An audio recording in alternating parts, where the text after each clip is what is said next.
I have spent all my life really in California, and in a way I feel like I represent another approach than the marketplace that you would see in New York City, for example, which is has much more to do with the European art tradition, shall we say, this idea of sort of commodification of painting and work like that. My work and the work of other people here on the West Coast, the same subject, there are a million taking up other kinds of issues. There are hundreds of different shots in there. They all constitute collages with a million cuts. So again, this was a way that I, and traditionally, this is what I enjoy doing as an artist. More identified with a kind of a funk aesthetic. There's more free space, there's more relationship with nature, there's less of an interest in finished surfaces, but rather in rough surfaces. There's more of a sexual innuendo here, or puns. There's more of a sense of humor. On the West Coast, there's more of a mixing or a collage or a hybridization of surfaces here. Vernacular, having much more to do with the street than the gallery or the academic institution, the ivory tower. Both myself and a lot of the people who whose my work has been compared to. Bruce Conner would be a good example, or Robert Nelson, the neo-Dadists, as they're called, who are assemblage makers or collage makers of the late 50s and early 60s. The Beats, the Beatniks, and of course the hippies and the punks, all of which are subcultural movements which were very strong and powerful, and whose influence was felt very deeply within the Bay Area and the West Coast generally. I, of course, have been, sort of influenced by all those social and cultural and historical movements. This work, increasingly, again, especially since, let's say, the Vietnamese War, has been much more politicized. Again, not art for art's sake, or not just making beautiful things, not just decorative things, but also the use of found materials, as I said, in this collage or assemblage type way, to actually make a comment, on our environment, on our context. Take those bits and pieces and put them together in ironic, metaphoric combinations. So there is a kind of a comical kind of engagement with the histories that are latent, see, in the material. It has a critical function in a way, historical function as well as an aesthetic function. So that's exactly where I've always identified my own work. It's affordable because the materials are already in the gutter. They're already in the public space, in the flea market and the garage sale, and it appreciates. It valorizes, the effect of time and experience on materials. It's more extroverted a kind of activity. It's not like the 19th century idea of the artist, romantic idea of the artist in his or her garret, receiving some kind of inspiration, from God. But really something more to do more of this idea of the trash picker, or someone who is at the bottom of the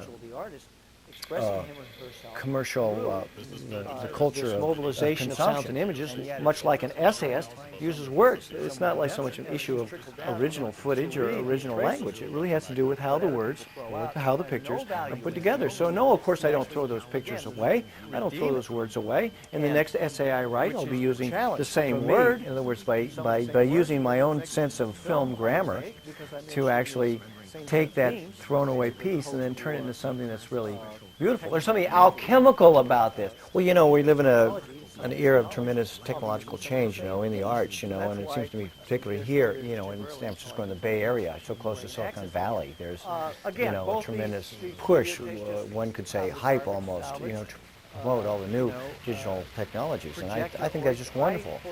But, however, it's not one avenue that ever really attracted me that much. I have this lure almost, again, sort of against the grain, sort of sensibility to resist the glossy offerings of, the corporate elite, and in fact surf the wave of obsolescence, as I call it.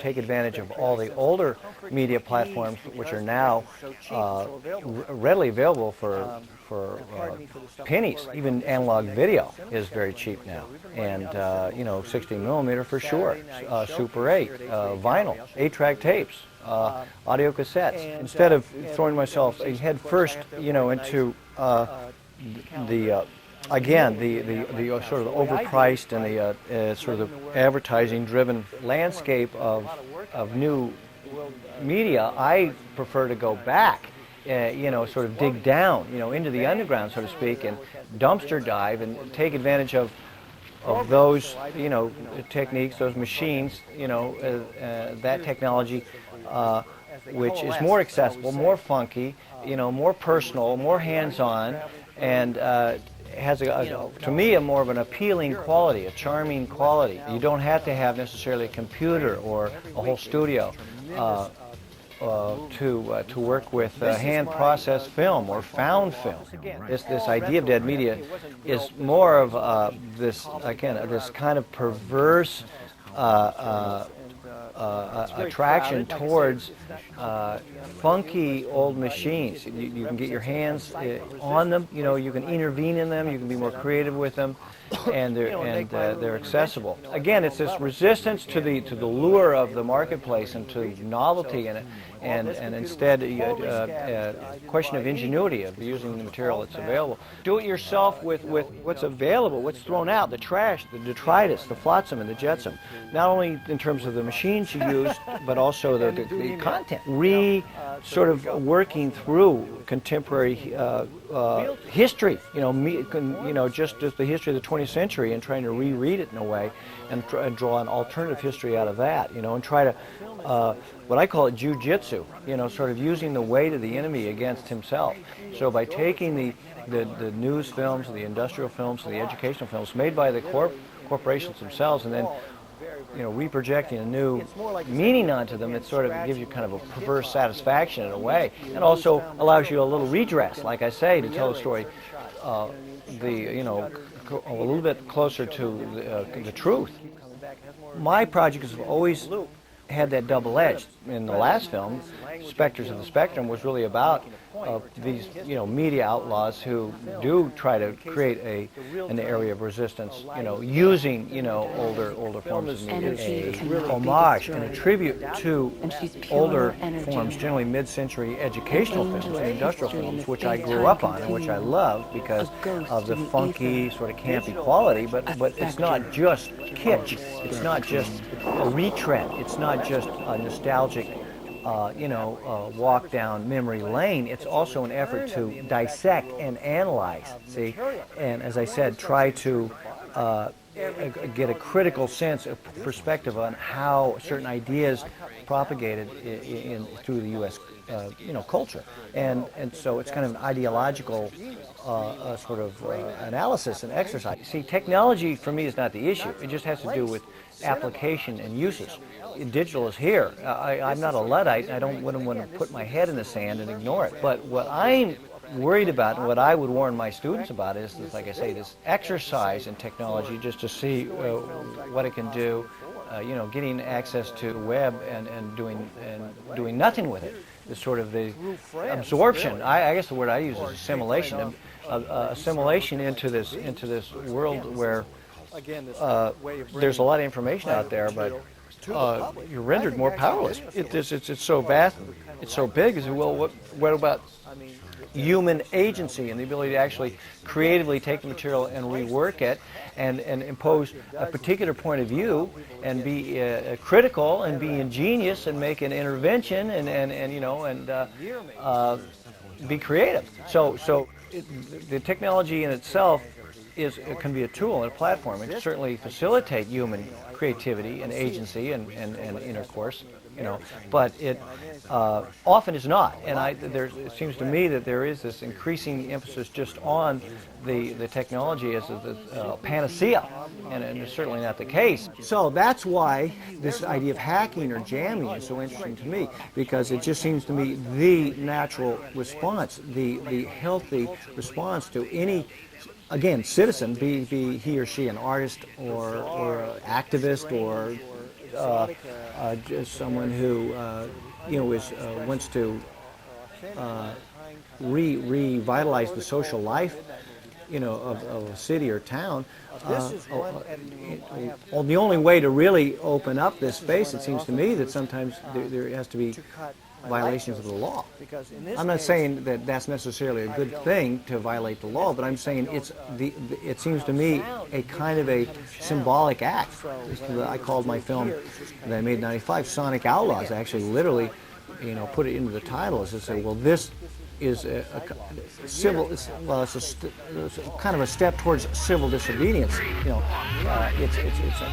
act that sort of demonstrates this resistance and protest against this, they say this ivory, these walls that are sort of enclosing, what used to be shared folk culture. Taking material from our own shared history, in this case American culture, and to be critical about it. And I think that the artist has a license to do that. I don't want to see bootlegging, by the way. That's certainly not what I've been doing. I'm not trying to take other artist's work and resell it for my own profit. It doesn't have anything to do with that at all. It really has to do with this idea of creating a discussion within the arts, like any literary scholar would do, to represent the original, to conjure up the idea of what you're talking about. I think that what's happened now is, I try to describe the situation in the media arts where there's less of this, and it's especially true of the relationship between work in the United States and work in Europe, where there's less of this sense that we share this common historical and social space, and then among ourselves we have to kind of, develop critical perspectives and then engage in a dialogue in good faith and try to evaluate, the best way to proceed. You know what I mean? And that's part of democracy, and it's part of this idea of an engaged community in which the culture is not something that's just force-fed them, but rather in which they have some kind of way to dialogue and feedback. They can actually make an intervention. Well, in the United States, what's happened, even though it's true that there is, of course, a very strong democratic tradition within the U.S., but now with globalization, it has more to do with corporate structure, really, than it has to do with the Jeffersonian kind of basis of the political system. It's really something that's more economic at this point, and the global, the people who own certain kinds of images, and certain kind of properties within culture, within the art world, are protecting that property much like they would protect material property. Intellectual property is, and now especially in the United States, because we're less of a manufacturing giant, but more of a cultural exporter, really. Hollywood films, for example, are seen all over the world. They dominate all the world markets. Well, then that's really that's our greatest wealth, really, right now, is in software and intellectual property. I think there's we're in a position of there's a tremendous amount of defensiveness and paranoia about threats to people's intellectual property, because in terms of American history, there's a period of tremendous privatization. And like I say, consolidation of control over every aspect of our lives, not just, like say, food, shelter, and housing, but also in terms of the ideas in our head. So these ideas, these economic ideas having to do with corporate control and ownership, have in fact invaded the world of the arts, of culture. So in fact, ideas themselves are now understood as being the private property of this entity or that corporation. So that's what's really happened in the case of, be it a quotation of a famous person, or a song, or an image, or a line from a poem, that all these things are really less of something that's shared in a folk culture kind of way. The market, I mean, the public square, so to speak, this idea of public space that you still have in Europe, there is increasingly less and less of that here. What you have in the United States at this time is this cocooning, this privatization, of course, this people separating themselves, with their suburban houses and their, their security systems and their surveillance systems, and not even going to the theater anymore, but watching movies on home entertainment systems, as they're called, big screen TVs, and as if through pure acquisition of wealth, they could actually buy their way out of the public public space. I can talk about the art world and how there is this privatization. I think there's a relationship, yes, between this finds its audience here. See, so the work that's done in the studios immediately has an interface with the community within the same building. So that's brilliant. It's not like people just make work to show, to put in their portfolio or to get out of school, get their degree, but it's really this, direct connection with issues and ideas. And I fear for the loss of this in the urban space, but also within the intellectual culture, within the marketplace of ideas. The area is so complex, there's so many different forces contending, that I want to be involved with that struggle. That is the most important struggle, at least for me right now. Not painting landscapes, let's say, that was the issue of artists over the last century, perhaps, or even breaking up the picture plane, which was like the Cubists and the early modernists were involved with these formal issues about perspective and those things that are part of the language of fine art. Well, I think now the contemporary artist in the 21st century really I'm saying, as an artist in the early 21st century, I find the most interesting and engaging questions having to do with this relationship of free expression and technological restraints. So my big project is, of course, to split and shatter and liquidate this idea of a mainstream culture, and in fact to create more and more subcultures, artists taking up these low-cost tools to deal with these issues. The idea of not having to rent another studio or using, the man's studio, but actually producing work out of your own living situation, in an intimate personal engagement and living and breathing, video or film.